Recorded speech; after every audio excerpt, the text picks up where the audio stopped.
ये कहानी है एक ऐसे ड्रीम की जो शायद हर लड़के ने कभी ना कभी सोचा होगा। हमारे प्रोटैगनिस्ट का शिप एक एक्सीडेंट की वजह से शिपरेक हो जाता है और वह अपने आप को एक रिमोट डिजर्टेड आइलैंड पर पाता है, एक लड़की के साथ। लकीली उसे खाने पानी और शेल्टर की चिंता नहीं करनी पड़ती, क्योंकि उसके पास एक सर्वाइवल सिस्टम होता है। आग लगाना, शेल्टर बनाना, खाना ढूंढना, प्लांट्स उगाना, एनिमल्स का शिकार करना, वाइल्ड बेयर को टेम करना, नए सर्वाइवर्स को ढूंढना, राफ्ट बनाना और ट्रैवल करना, ये सब आपको इस फैसिनेटिंग सर्वाइवल कहानी में देखने मिलेगा। आइए देखते हैं सब कैसे शुरू हुआ। सीन शुरू होता है एक क्रूज शिप में, जहां फॉरी चल रही होती है। गांव अपने फीलिंग्स लिन के सामने कन्फेस कर रहा था और आसपास के लोग लिन को उससे एक्सेप्ट करने के लिए इनकरेज कर रहे थे। सब लोग इस मोमेंट को रिकॉर्ड कर रहे थे और फुल एक्साइटमेंट का माहौल था। इसी बीच छिनतियन, हमारा प्रोटैगनिस्ट, जो इस निब्बा निब्बी खेल में इंटरेस्टेड नहीं था, वो एक लाइव स्ट्रीम देख रहा था जिसमें एक आदमी बता रहा था कि वह घर जा रहा है और सबसे बाद में मिलेगा। प्रोटैगनिस्ट ने अपना फोन बंद किया और रिलैक्स्ड महसूस किया।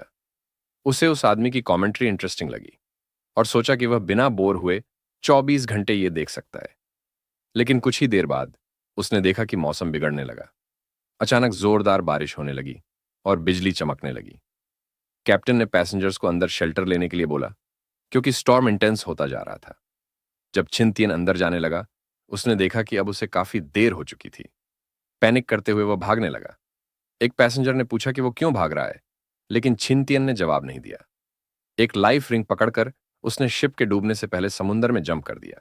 किनारे पर पहुंचते ही सिस्टम एक्टिवेट हुआ और प्रोटोगनिस्ट को एक न्यूबी गिफ्ट मिला, जो टेम्पोरेरिली स्टोर हो गया क्योंकि वह अनकॉन्शियस था। जब वह होश में आया, उसने रिलीफ महसूस किया कि वह लाइफ रिंग की वजह से डूबने से बच गया। उसे आइलैंड डिजर्टेड लग रहा था और सोचा कि रेस्क्यू और सर्च टीम 5 दिन के अंदर पहुंच जाएगी अगर कुछ गड़बड़ नहीं हुई तो, और उसे आइलैंड पर कम से कम 6 से 7 दिन सरवाइव करना पड़ेगा। आइलैंड में कोकोनट ट्रीज थे जो उसकी एक वीक तक की जरूरत पूरी कर सकते थे। उसने सर्वाइवल वीडियोस देखकर एक डैगर खरीदा था, लेकिन अब तक उसे इस्तेमाल नहीं किया था। जब उसने एक कोकोनट काटा तो देखा कि वह पुराना था और वाटर बहुत कम था। उसे समझ आया कि एक दिन गुजारने के लिए उसे कम से कम 5 कोकोनट्स चाहिए होंगे। कोकोनट वाटर पीते वक्त उसे याद आया कि उसने सिस्टम के बारे में बेहोशी में कुछ सुना था। अचानक एक स्क्रीन उसके सामने आई जो उसे अपना गिफ्ट ओपन करने का ऑप्शन दे रही थी। प्रोटैगनिस्ट पहले तो शॉक हुआ, फिर उसने गिफ्ट आइकॉन टच किया और देखा कि उसमें एक कॉमन प्लांट्स की बुक और एक कॉमन एनिमल्स के रिलेटेड एक बुक थी। उसने सोचा कि वह इन बुक्स का क्या करेगा, लेकिन अगर ये बुक तो गेम का हिस्सा है तो शायद कुछ खेलने के बाद वह समझ जाएगा। गिफ्ट प्रोटैगनिस्ट के अंदर इंटीग्रेट करने लगा और उसे सर्वाइवल के बारे में एडिशनल और अनफेमिलियर नॉलेज मिल गई।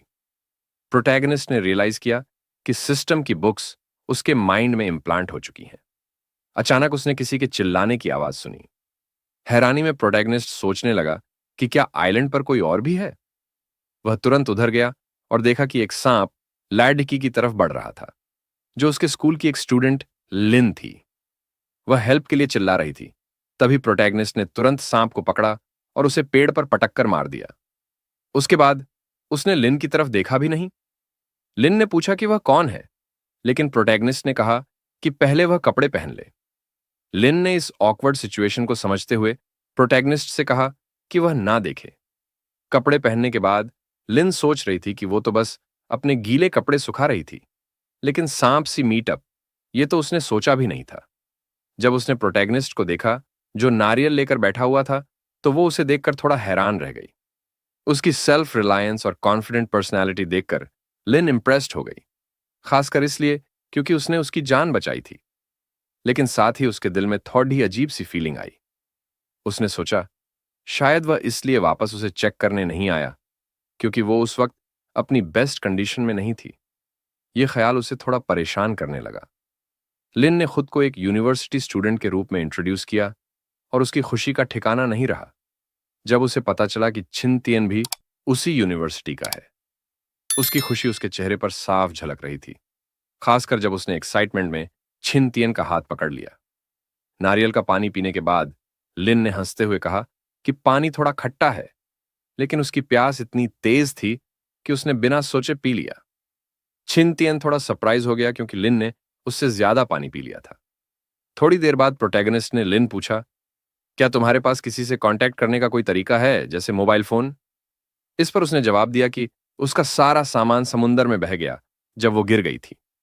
लिन ने चिंतियन को हिम्मत दी और कहा, क्रूज के एक्सीडेंट में हजारों लोगों की डेथ हुई है, इसलिए रेस्क्यू और सर्च टीम जरूर आएगी। उसकी बातों में उम्मीद की एक किरण थी। प्रोटैगनिस्ट को थोड़ा अजीब लगा कि इतनी सीरियस सिचुएशन में भी कोई इतना कॉन्फिडेंट कैसे रह सकता है। उसने सजेस्ट किया कि रेस्क्यू टीम का इंतजार करते हुए रात के लिए एक कैंप फायर लगाना अच्छा रहेगा। इससे न सिर्फ वार्मथ मिलेगी, बल्कि इंसेक्ट्स और सांप भी दूर रहेंगे। लिन ने तुरंत अग्री किया, लेकिन पूछा, आग कैसे जलाएंगे?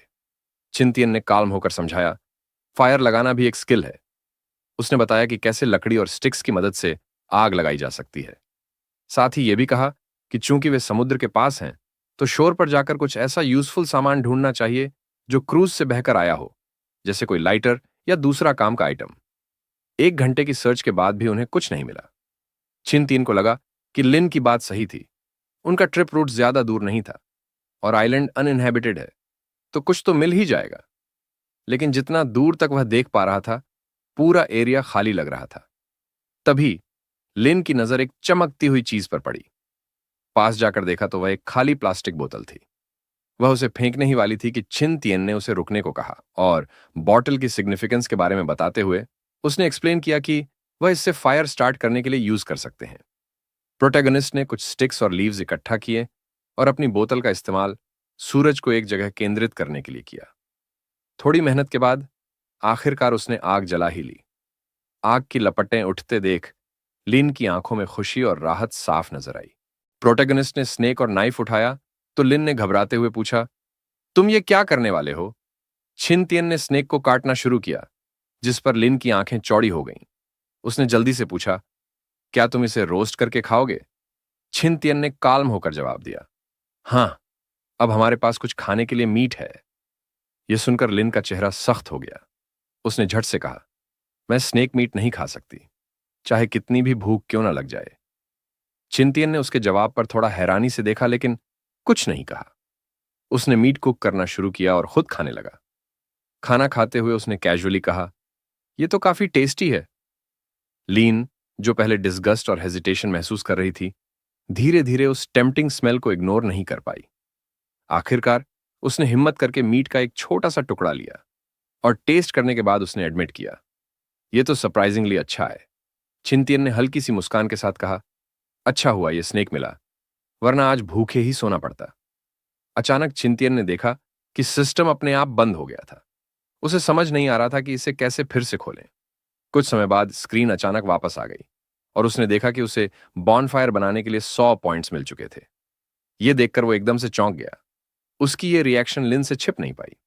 उसने तुरंत नोटिस किया कि छिन तियन कुछ परेशान सा लग रहा था। उसे लगा कि शायद कोई डेंजर है।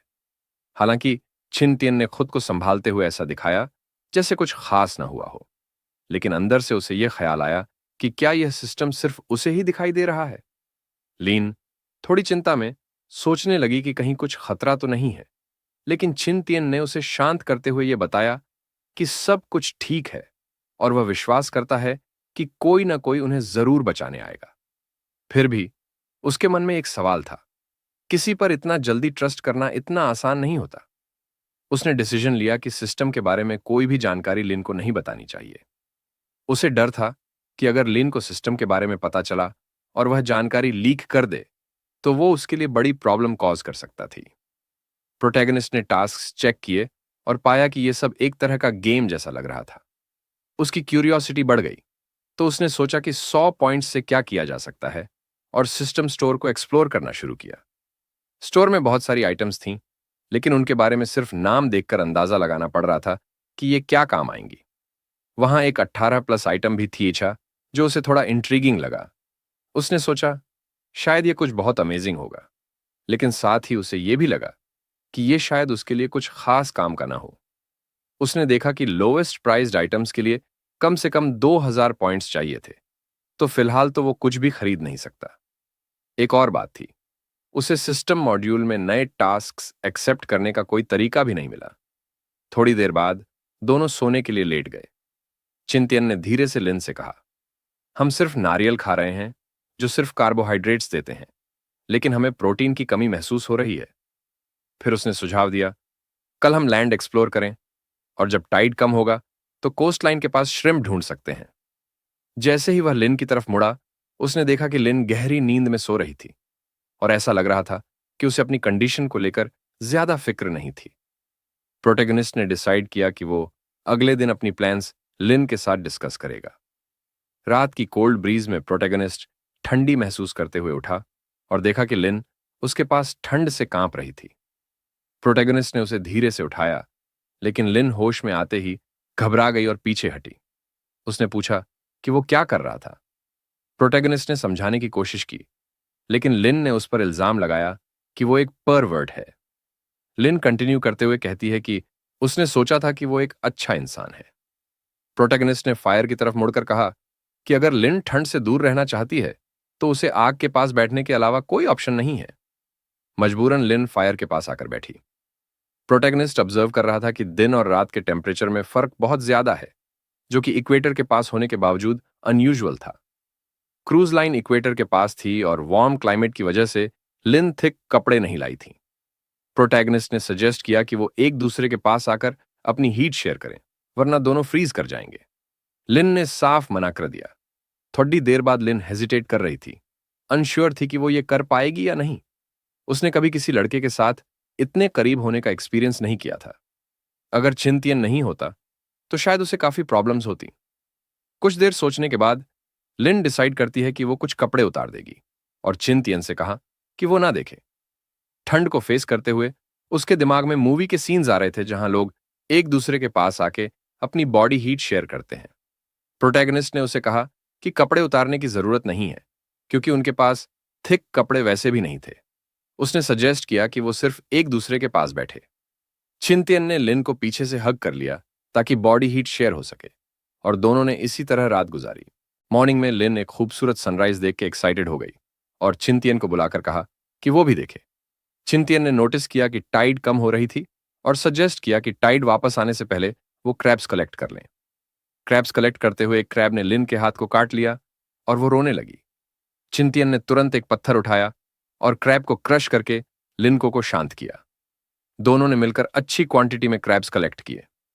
प्रोटैगनिस्ट क्रैब के शेल्स निकाल रहा था जब लिन ने देखा और सोचा कि वो ऐसा क्यों कर रहा है, जबकि शेल्स में भी मीट होता है। लिन काफी देर से भूखी थी और उसका पेट जोर जोर से ग्राउल कर रहा था। प्रोटैगनिस्ट ने उसे समझाया कि क्रैब का मीट ठंडा होता है और अगर ज्यादा खाया जाए तो पेट में दर्द हो सकता है। उसने यह भी बताया कि शेल्स गैस्ट्रिक जूस से कोटेड होते हैं, जो डाइजेस्टिव सिस्टम के लिए भारी पड़ सकते हैं। जब क्रैब्स रोस्ट हो रहे थे, लिन को उनकी खुशबू बहुत अच्छी लगी और उसने कहा कि अगर इसके साथ सॉस होता तो और भी टेस्टी होता। प्रोटैगनिस्ट ने फिर कहा कि आज रात वो बीच पर नहीं सोने वाले। उसने ये भी बताया कि एक उन्हें कैंप बनाना चाहिए ताकि ठंड से बचा जा सके।